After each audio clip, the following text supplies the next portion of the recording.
Salve, meus queridos, tudo em paz? Mais um dia de estudos do Provérbios para a Vida, onde nós buscamos os princípios que vão nos conduzir a uma vida abundante, a viver intensamente o propósito de Deus para você, tendo dinheiro no final do mês para conquistar os seus sonhos. Eu sou Cadu Bacelar, planejador financeiro CFP, você está aqui na minha casa e hoje nós leremos o capítulo 5. Meu filho, dê atenção à minha sabedoria. Incline os ouvidos para perceber o meu discernimento. Assim, você manterá o bom senso e os seus lábios guardarão conhecimento. Pois os lábios da mulher imoral destilam mel.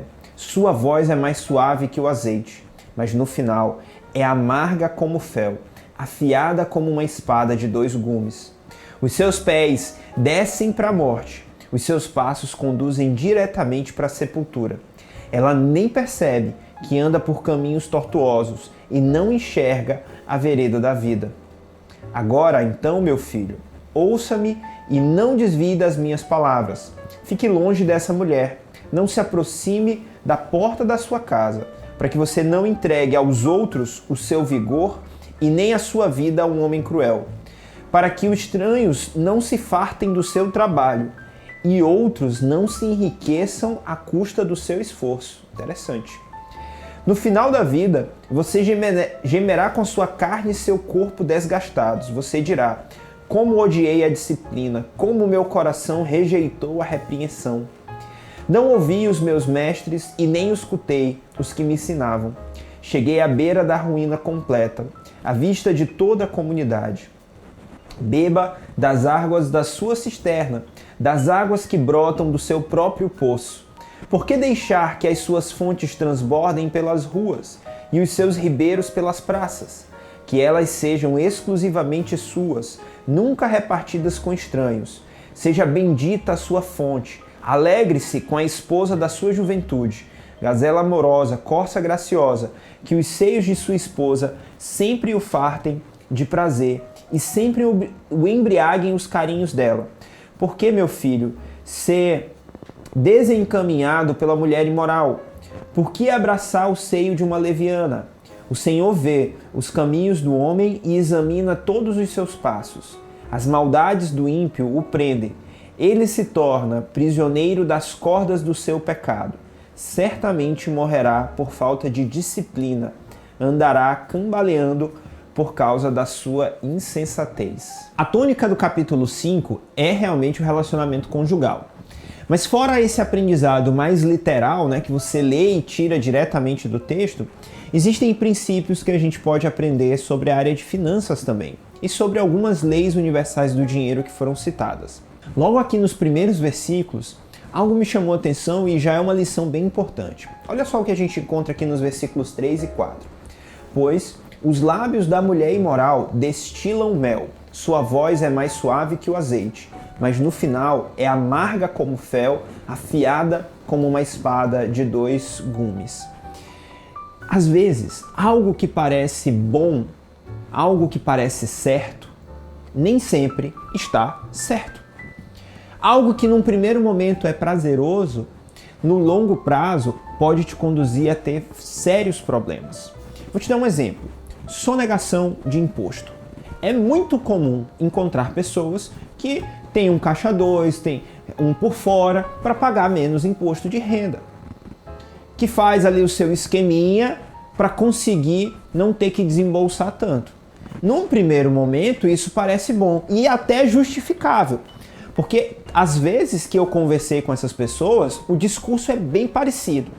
Ah, mas você não vê aí os escândalos de corrupção? Esse dinheiro vai para o bolso deles, é roubado, licitação fraudada, isso e aquilo outro, e dão desculpas para quebrar a lei universal do dinheiro da honestidade.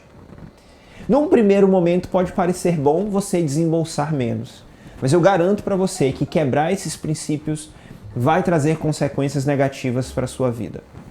Um outro exemplo dentro desse mesmo contexto é dar propina, ou mesmo ser um funcionário relapso. Pessoas que às vezes vão lá no pronto-socorro, pegam um atestado falso para não ir trabalhar. Ah, hoje eu não estou muito afim de trabalhar não, vou aqui, pego um atestado e boto lá. Você está quebrando a lei universal da diligência. E sempre que alguma dessas leis é quebrada, você tem consequências negativas. Então, independente do que parece ser bom, é preciso ter o bom senso, que é falado no versículo 2, né? Manter o bom senso. É preciso ter o bom senso, o discernimento, para perceber quais são as escolhas corretas e quais são as seduções que podem tirar você do seu objetivo de fazer aquilo que é o certo. Seguindo um pouco mais à frente, aqui no versículo 6, a gente tem o seguinte: ela nem percebe que anda por caminhos tortuosos e não enxerga a vereda da vida, né? O caminho da vida. Isso remete àquilo que a gente viu ontem, né? Lembra que ontem a gente viu aquela questão do caminho claro e do caminho escuro? Então, por andar num caminho escuro e por não ponderar os seus passos, como a gente também viu ontem, né? Avaliar os seus resultados, ver de fato se aquilo que você está fazendo é correto, se aquilo que você está fazendo gera bons frutos, ela nem percebe por onde tropeça. Às vezes pisa no acelerador sem ter a certeza do que está à frente. A chance de ter um acidente, de ter problemas na vida é muito grande. E aqui o contexto é o contexto de adultério, né, de traição e tudo mais. Mas você pode levar essa mesma analogia para outras seduções, como a gente falou agora há pouco, de ter propinas, de estar envolvido em esquemas. Às vezes você está construindo um negócio, construindo uma empresa sobre areia movediça. Porque a base do teu negócio está uma propina, um esquema com uma prefeitura, ou com um órgão, ou qualquer coisa desse tipo. Num primeiro momento parece ser bom, mas você pode ser abatido e nem ver da onde veio o tiro, nem ver o que foi que aconteceu. Porque você está andando num caminho tortuoso, num caminho escuro. Então, para um pouco e avalia quais são as seduções que tentam tirar você do foco, que tentam tirar você do caminho que é claro, como o alvorecer da manhã, como a gente leu ontem. Bom, seguindo aqui nos versículos 9 e 10, tem uma expressão que me chama muita atenção, que principalmente no versículo 10, fala o seguinte, ó: para que estranhos não se fartem do seu trabalho e os outros não se enriqueçam à custa do seu esforço. Aqui a gente vê os prejuízos do pecado. E olhando para esse contexto de relacionamento conjugal, a gente já tem um aprendizado importante sobre o divórcio. Às vezes você passou uma vida inteira, se esforçou muito, abriu mão de muita coisa para construir um patrimônio que lá na frente vai ser repartido por meio de um divórcio e que outras pessoas vão usufruir desse patrimônio. O que a gente percebe é que um divórcio ele pode ser causa de um grande prejuízo financeiro. E é óbvio que a minha intenção aqui não é desvalorizar o relacionamento e supervalorizar o patrimônio. Pelo contrário, eu quero te dizer que um casamento estruturado, que um casamento centrado, né, onde os dois buscam, olham na mesma direção, caminham juntos para os mesmos objetivos, ele traz muito crescimento em todos os pilares da vida, inclusive no financeiro. E que um casamento desestruturado traz problemas em todos os pilares, inclusive no financeiro. Então, se hoje o seu casamento não está bem, procure ajuda. Procure alguém querido, alguém próximo que você confia e que pode compartilhar. Procure um terapeuta, procure um psicólogo, procure alguém. Se você é cristão, procure alguém da sua comunidade de fé. Procure um líder seu, alguém que você possa compartilhar e que possa caminhar junto com vocês. O divórcio não deve ser uma opção. Procure de fato reconstruir e ter um casamento sólido, firmado na rocha. Já nos versículos 13 e 14, nós temos mais uma lei universal do dinheiro em evidência. Busque mentores. Olha o que a gente lê. Eu não ouvi os meus mestres e nem escutei os que me ensinavam. Não ouvi os meus mentores, vamos dizer assim. Cheguei à beira da ruína completa, à vista de toda a comunidade. Eu e você não somos detentores de todo o conhecimento. Nós não somos experts em todas as coisas. E por isso precisamos buscar pessoas que sejam melhor do que nós e que tenham conhecimentos complementares. Esses são os mentores. Pessoas que já trilharam uma jornada que eu gostaria de trilhar. Pessoas que já chegaram aonde você quer chegar. E por isso elas estão habilitadas a te ajudar na sua jornada. Ter pessoas desse tipo por perto vai amplificar os teus resultados, vai te fazer ganhar o recurso mais importante que existe, tempo. Por que você vai ter que se desdobrar, que errar, que falhar, que bater a cara, que dedicar recursos para fazer cursos, dedicar dinheiro, tempo, viajar para buscar esses conhecimentos, se tem alguém aqui do teu lado que pode te ajudar com isso? Eu te afirmo com todas as letras. O que você paga para um mentor não cobre as despesas que você teria se você for buscar esse conhecimento.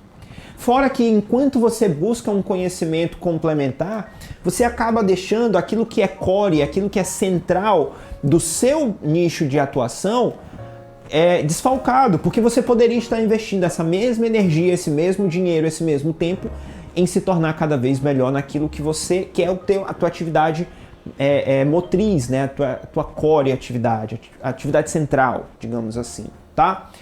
Então, busque mentores. Abrir mão, quebrar esse princípio, conduz à ruína completa, conduz à vergonha, né? Como ele fala, a vista de toda a comunidade traz essa conotação de vergonha. Então, se você deseja chegar mais rápido aos seus resultados, busque bons mentores. Nós somos a média das pessoas que nos rodeiam.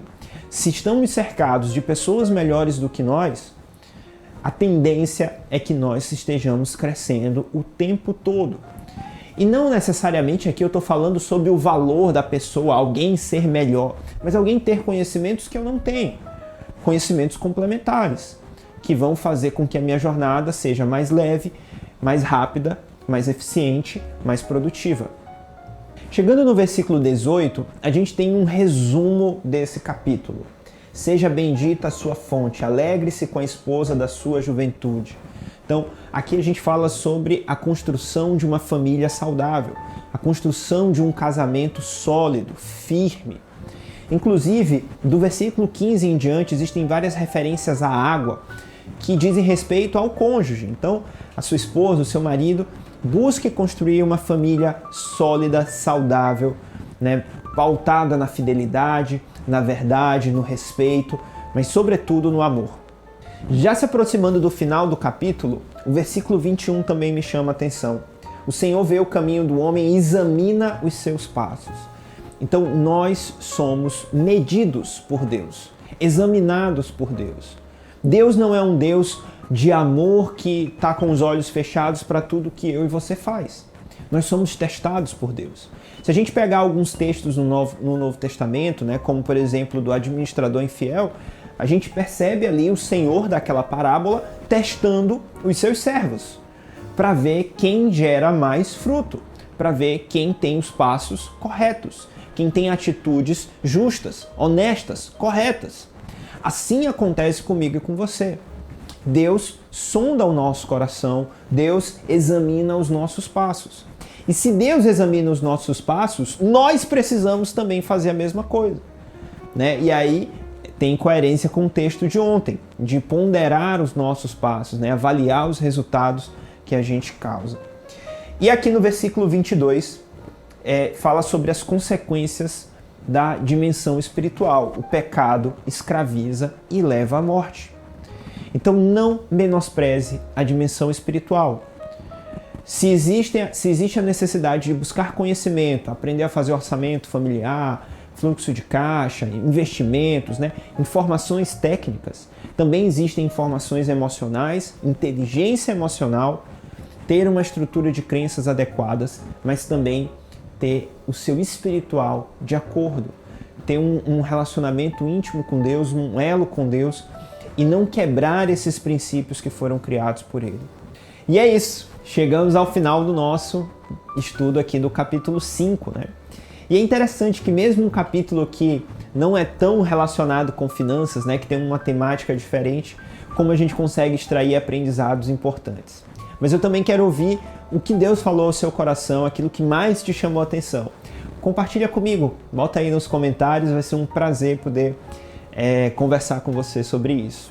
Me segue também nas demais redes sociais, estou lá no Instagram, Cadu Bacelar, e no Facebook, Cadu Bacelar Finanças. E se inscreve no canal, deixa o seu joinha, né, o seu curtir, você já sabe, né? Ativa o sininho de notificações, essas coisas todas aí, é uma forma que você tem de me ajudar muito, né? Para que o canal cresça, o YouTube precisa entender que ele é relevante. Então, se você chegou até aqui e esse conteúdo foi importante para você, por favor, deixe o seu joinha, se inscreva no canal. Desejo que Deus te abençoe, um forte abraço e amanhã a gente se encontra.